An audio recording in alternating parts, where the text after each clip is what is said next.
Քրեական ոստիկանության Տավուշի մարզային վարչության ծառայողները օպերատիվ տեղեկություն էին ստացել, որ Իջևան քաղաքի բնակիչ 43-ամյա տղամարդը առանձնատանն ունի հատուկ պայմաններով պատրաստված լաբորատորիա, որտեղ աճեցնում է կանեփ, ինչպես նաև պահում է մարիխուանա տեսակի թմրանյութ։ Տավուշի մարզային քննչական վարչությունում նախաձեռնվել է քրեական վարույթ, որի շրջանակում կատարված զննությամբ իջևանցի տղամարդու տանը հայտնաբերվել է արհեստական լուսային և հովացման համակարգով պատրաստված լաբորատորիա, որտեղ պլաստմասե տարաների մեջ աճեցրել էր կանեփի բույսեր։ Հայտնաբերվել է նաև մարիխուանա տեսակի թմրանյութ։ Նախաքննությամբ հանգամանքները պարզվում են։ Ծանուցում ենթադրյալ հանցանքի մեջ կասկածվողը կամ մեղադրվողը համարվում է անմեղ, քանի դեռ նրա մեղավորությունը ապացուցված չէ Հայաստանի Հանրապետության քրեական դատավարության օրենսգրքով սահմանված կարգով, դատարանի օրինական ուժի մեջ մտած դատավճռով։ Քրեական ոստիկանության Շիրակի մարզային վարչության ծառայողները ստացել էին բնակարանային գողության վերաբերյալ օպերատիվ տեղեկություն և մայիսի 21-ին վարչություն հրավիրեցին ենթադրյալ տուժածին։ Գյումրիի Երևանյան խճուղի բնակիչն ընդունեց, որ մոտ 2 ամիս առաջ օգտվել են իր տան դուռը բաց լինելու և իր բացակայության հանգամանքից մտել բնակարան ու գողացել են 1 բնանկար և 1 դիմաքանդակ։ Հետագա միջոցառումներով պարզվեց սակայն, որ սա նույն անձի, նույն վայրից, նույն նպաստավոր պայմաններով կատարված միակ գողությունը չէ։ Տանտիրոջ բացակայությամբ և բաց դռնով Գյումրու 50-ամյա բնակիչը մտել ու գողացել էր ևս 1 նկար, նաև հագուստ ու այլ կենցաղային իրեր։ Ու սա էլ դեռ բոլորը չէր։ Մեկ ուրիշ անգամ էլ նույն հանգամանքներում տղամարդը գողացել էր կենցաղային իրեր ու տանտիրոջ փաստաթղթերը։ Շիրակի մարզային քննչական վարչությունում նախաձեռնված քրեական վարույթի շրջանակներում խուզարկություն է կատարվել 50-ամյա տղամարդու տանը։ Դիմաքանդակը, բնանկարը, տուժածի փաստաթղթերն ու գողացված որոշ կենցաղային իրեր հայտնաբերվել են։ 50-ամյա գյումրեցին կալանավորվել ու տեղափոխվել է քրեակատարողական հիմնարկ։ Հանգամանքները նախաքննությամբ պարզվում են։ Ծանուցում ենթադրյալ հանցանքի մեջ կասկածվողը կամ մեղադրվողը համարվում է անմեղ, քանի դեռ նրա մեղավորությունը ապացուցված չէ Հայաստանի Հանրապետության քրեական դատավարության օրենսգրքով սահմանված կարգով, դատարանի օրինական ուժի մեջ մտած դատավճռով։ Այս հուշանվերային թղթադրամների կապոցն արժե ընդամենը մի քանի 100 դրամ, սակայն հանցագործները օգտվելով մարդկանց անուշադրությունից հազարավոր դրամներ կարող են աշխատել։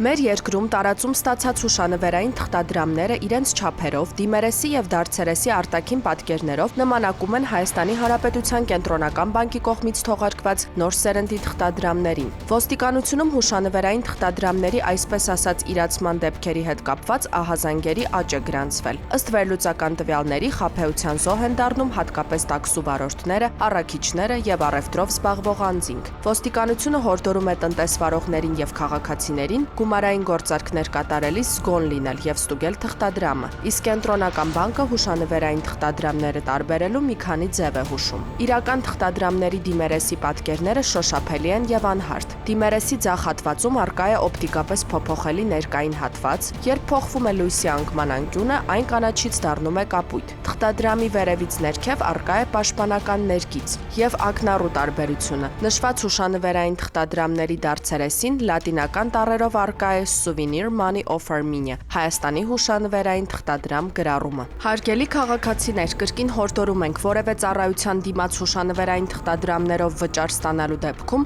անմիջապես ահազանգեք 102։ Համատեղ կարող ենք եթե ոչ իսպառ վերացնել, ապա գոնե նվազագույնի հասցնել նման դեպքերի քանակը։ Ներքին գործերի նախարարության շրջիկ սպասարկման գրասենյակները մայիս ամսին կշարունակեն հանրային ծառայություններ մատուցել Հայաստանի Հանրապետության մարզերում։ Ներքին գործերի նախարարի հրամանի համաձայն մայիս ամսին ծառայություններ կմատուցվեն հետևյալ բնակավայրերում։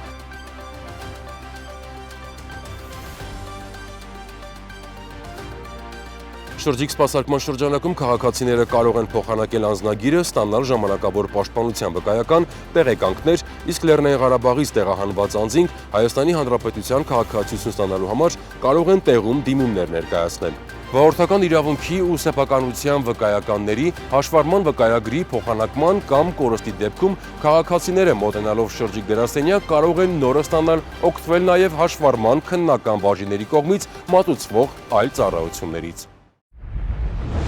Կառավարությունն իրազեկում է։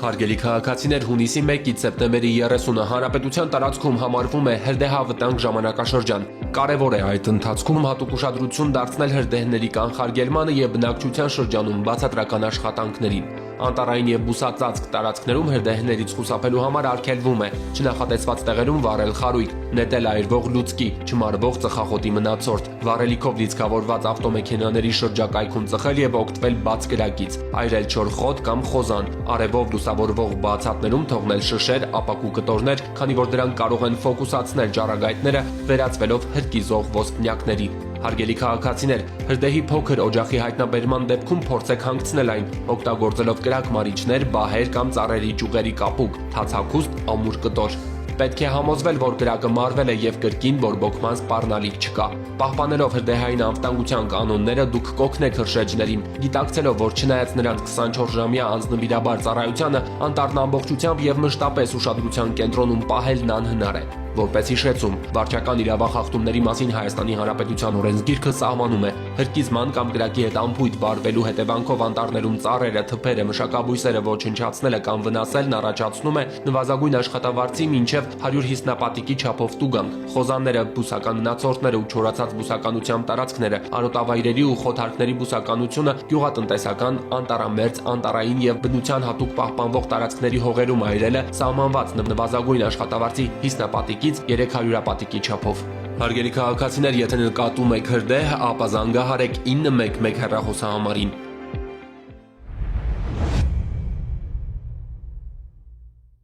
Հարգելի քաղաքացիներ, roadpolice.am համակարգում էլեկտրոնային ծանուցումը ակտիվացնելու դեպքում տեսալուսանկարահանող սարքերով արձանագրված տուգանքի գումարը կարող եք վճարել 20%-ով պակաս։ Կարևոր է իմանալ, որ 20% բոնուսային բաղադրիչի կիրառման էլեկտրոնային ծանուցման եղանակը չի փոխարինում SMS ծանուցմանը։ Տեսալուսանկարահանող սարքերով արձանագրված խախտումներով, եթե օրինակ պետք է նշանակվեր 10,000 դրամ տուգանք, ապա ծանուցումն էլեկտրոնային եղանակով ստանալու դեպքում կկիրառվի բոնուսային նվազեցում եւ տուգանքի չափը կկազմի 8000 դրամ։ Օգտվեք թվային լուծումներից եւ վճարեք 20%-ով պակաս։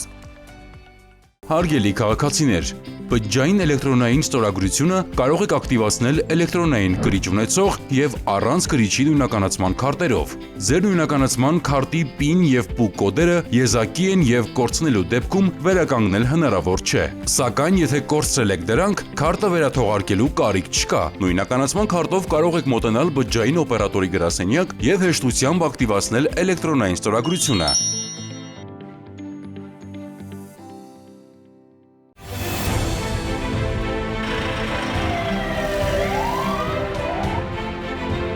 Վարորդները պարտավոր են կապույտ գույնի առկայծող փարոսիկ եւ ձայնային ազդանշան միացրած շտապօգնության մեքենաների մոտենալու դեպքում զիջել ճանապարհը նրանց անխոճոդոտ անցումն ապահովելու նպատակով։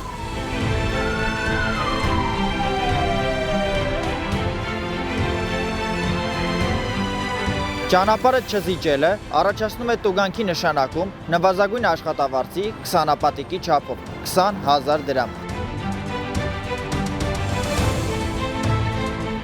Իսկ զիջելու ընթացքում որևէ իրավախախտում կատարելը այլ հնարավորության բացակայության պայմաններում վարչական պատասխանատվություն չի նախատեսում։ Զիջիր ճանապարհը, րոպեն կարող է կյանք արժենալ։ Կյանքն անգին է։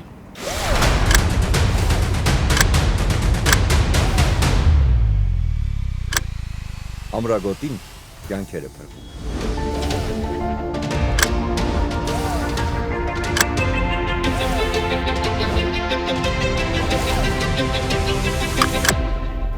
Ամրագոտին կյանքեր է փրկում։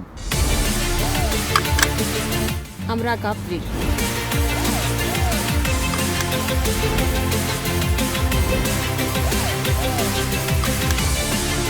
Ամրագոտին կյանք է փրկում։ Ամրագոտին կյանք է փրկում։